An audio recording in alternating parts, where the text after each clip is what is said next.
Hello my friends and welcome to The Simple Sober Life. I am Joshua and I help others make simple changes to create a life of awesome. Welcome my friends and thank you so much for joining me. If you haven't yet done so, please make sure to subscribe and click that bell when you subscribe so you get notified each time I create a video. I'm also on all the socials at The Simple Sober Life. So make sure to check me out, especially on Facebook and Instagram. Feel free to drop me a DM. I'd love to get to know you better. Anyway, my friends, we have a hugger at work. I know, it's strange. Here I am, a grown man, and we have a hugger at work. And it's a new guy that I'm training. And you know, the first time he did it, he just kind of, what I did was I simply found a plate that he was looking for. And then out of the blue, he comes up behind me and gives me a big old bear hug. And I'm like, what is going on here? I'm not a hugger. I never really have been. You know, I'll hug some of my best friends, a family member, occasionally, but I was never really brought up to show PDA and, you know, be a real lovey-dovey type of person. It's just not me. That's not how I was built. And so for a complete stranger to come up and give me a big old bear hug, that's a little weird. And, you know, if it had happened just once, I probably would have just let it go and, you know, I don't know, maybe got excited for finding a plate. I don't know. But it's happened more and more recently. And so it got me to thinking about setting up personal boundaries. And this is something I have actually struggled with for a majority of my life. Setting up personal boundaries. You know, allowing people to kind of walk all over me in some cases, and in other cases, you know, doing things that I don't really feel comfortable about because I want that person to like me. And you know, I've been doing a lot of thinking about it and, you know, some soul searching about setting up boundaries. And what I'm finding in my case is that the lack of, you know, personal boundaries stems from a lack of self-worth, a lack of confidence. You know, I am not valuing myself enough to say, you know what, I don't feel comfortable with that. Instead, you know, I try to increase my self-worth based on what I believe someone else thinks about me. And so, you know, I will allow people to take advantage of me, or, you know, invade my personal space, or, you know, say things that I don't really agree with and not stand up for myself. But I'm trying to change that. And so, of course, I was doing some research and a couple of articles came up from Psychology Today, as well as some other mental health websites that I found actually really interesting. And I wanted to share a couple of those things with you. And one of the things that I found really interesting is that you have rights. As a person, as a human being, you have rights when it comes to, in regards to setting up boundaries. And one of the rights that I have always struggled with and that kind of jumped off the page at me was, you have the right to say no without guilt. How many of you struggle with that simple little word, no? Those two little letters can be so powerful when put together, and yet a lot of us feel guilty when we use it. You know, I have often, you know, especially at work, got roped into working extra hours, or, you know, doing tasks that were above my pay grade. In relationships, you know, doing things, going places that I didn't really feel comfortable with, or didn't really want to go because I wanted that person to like me better. And so I always felt guilty with saying the word no. But I have that right. I have the right to say no without feeling guilty. I also have the right to be treated with respect. And one thing that really comes to mind about being completely disrespected was one of my very first relationships. I was in a toxic relationship with a guy, and he did not respect me at all. He would go off, he would cheat on me, I'd take him right back, and it was just a cycle. And then we got into doing alternative things that I didn't necessarily feel comfortable with, but because he knew he would be more successful at those things, he brought me along for the ride.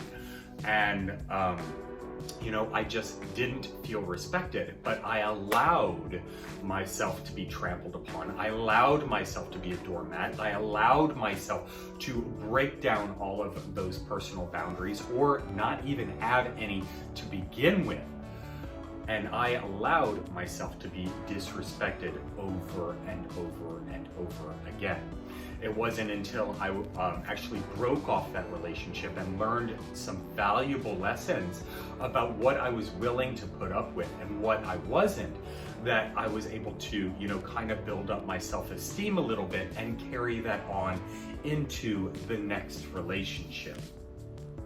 Another right that I have is knowing that my needs are just as important as anyone else's.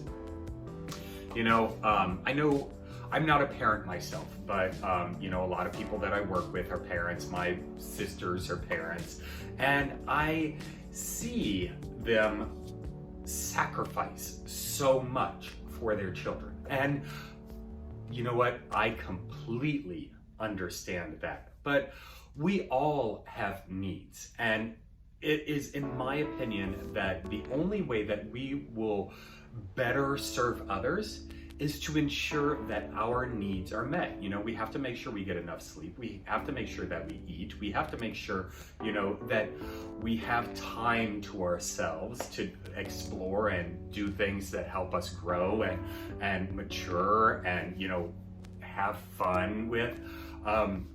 And so our needs, my needs, are just as important as everyone else's.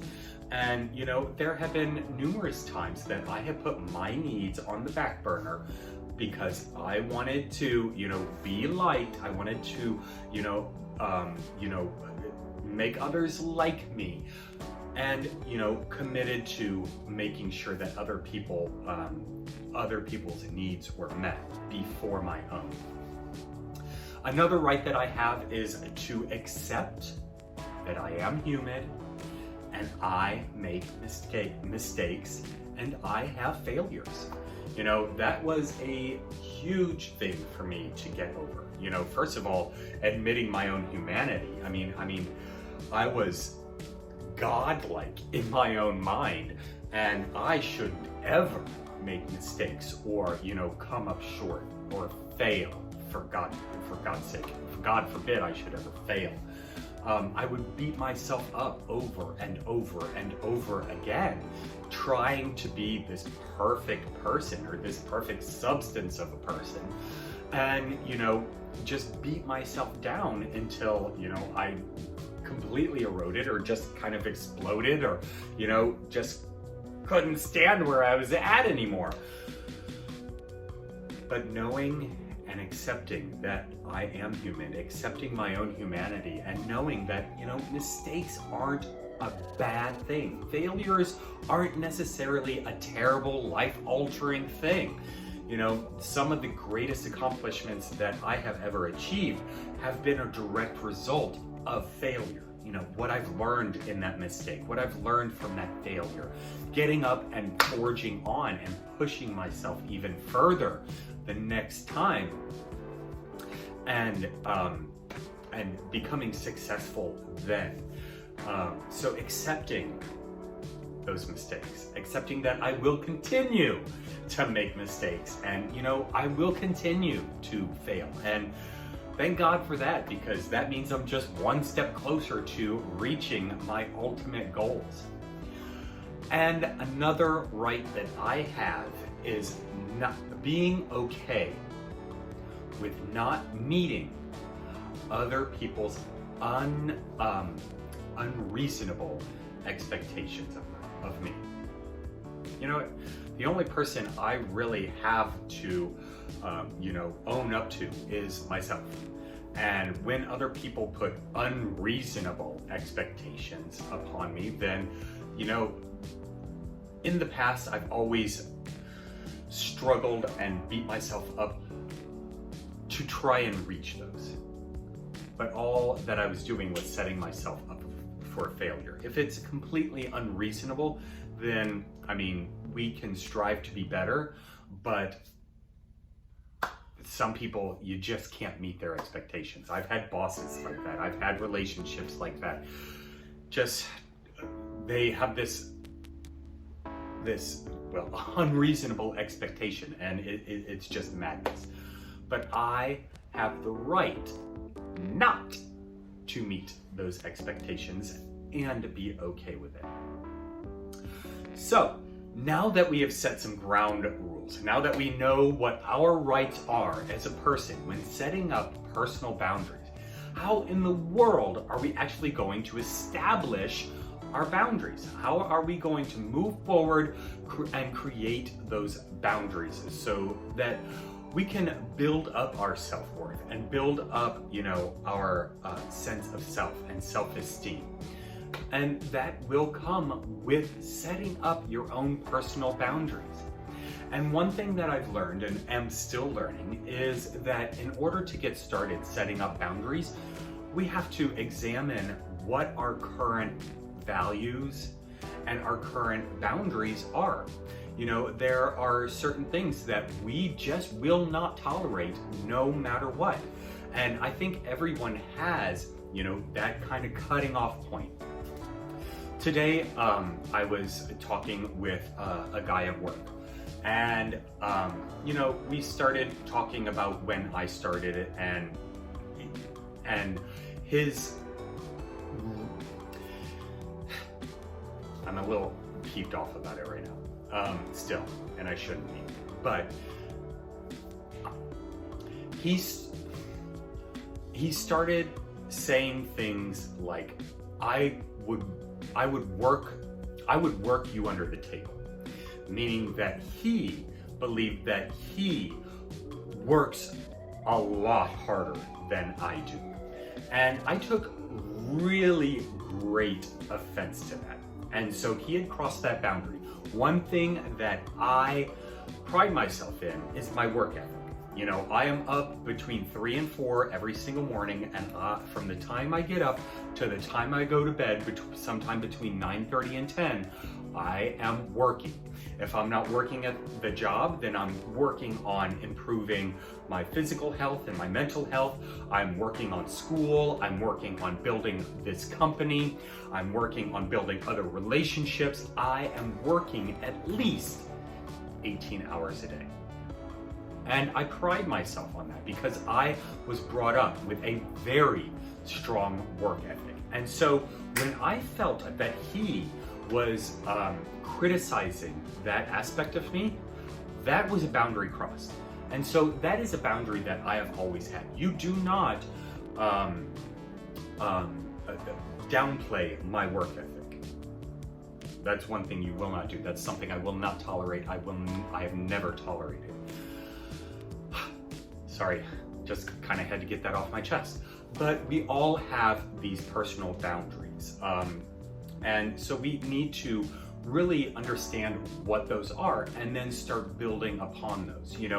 How else can we set up boundaries to increase our self-worth, increase our self-esteem? Another thing that we can do is listen to our guts.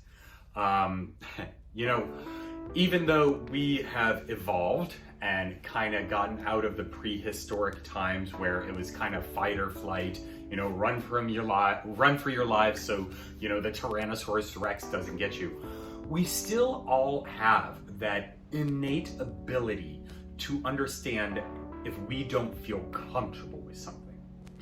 And, there have been many times where, I've gotten that churning in the pit of my stomach where I just knew something wasn't right about the situation or about the person, but I kind of pushed it aside and, either gave the person the benefit of the doubt or went into the situation anyway.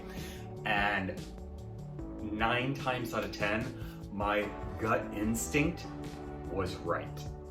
And so listening to that little voice inside, that little feeling we get in the pit of our stomach when we know that, this is a boundary that we should have and we shouldn't cross, will help us immensely in knowing and understanding and building upon our personal boundaries. Another thing that I'm learning to do, and I still need some practice, is being assertive about our boundaries. A lot of times I am very passive. I might make little quips, little jabs, if I'm feeling hurt or attacked.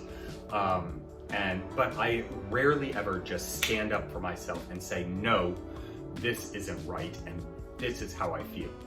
And I need to become better at doing that.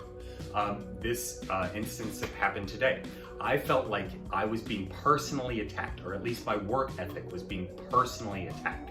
And instead of, I got assertive. I got very assertive. In fact, it started to get heated. And, some other guys were around us and, they could feel the tension kind of getting there. And instead of approaching it the way I did, coming off in terms of emotion, I should have been assertive in the fact, in a way that expressed what I felt he was doing. And so using I feel statements instead of just kind of puffing up my chest and being like, no, da da da da da da. I could have handled the situation better, and this is something that I need to continue to work on. I could have said, I feel like you're attacking my work ethic, and I don't appreciate that. I think that would have ended better. Now, we're fine, we're cool, we just kind of let it go, and when I approached him later on that day, or that afternoon, he asked, are you still mad at me? And I'm like, no, I'm not mad at you. And, I reciprocated, hoping that he wasn't mad at me, because he's a good guy. He's a good guy. I think I just took his words wrong, and I should have communicated better in doing that. But anyway, back to how to set up better personal boundaries. We can give ourselves permission. We can actually give ourselves permission to establish those boundaries, going off what our values are, going off what our morals are, going off what that gut feeling is telling us. We can give ourselves permission and be okay with having those personal boundaries. And last but not least, my friends, like any change, especially if you're kind of like me, kind of passive, kind of, just roll with the punches or whatever, if you want to set up more personal boundaries so that you can improve on your mental health and on your self-worth, start small. Start small. Start by saying no to little things. If, someone asks you to help them move and, you've got other obligations, but you don't want to let them down, start small by saying, no, I'm sorry, I'm not able to do it. I've got to do something else. And you don't even owe them an explanation. No should be fine. But starting small with setting up your boundaries. And then, once you become comfortable with that, then taking it a little step further. And until you feel comfortable with knowing that you have morals and you have values that you're not willing to negotiate on.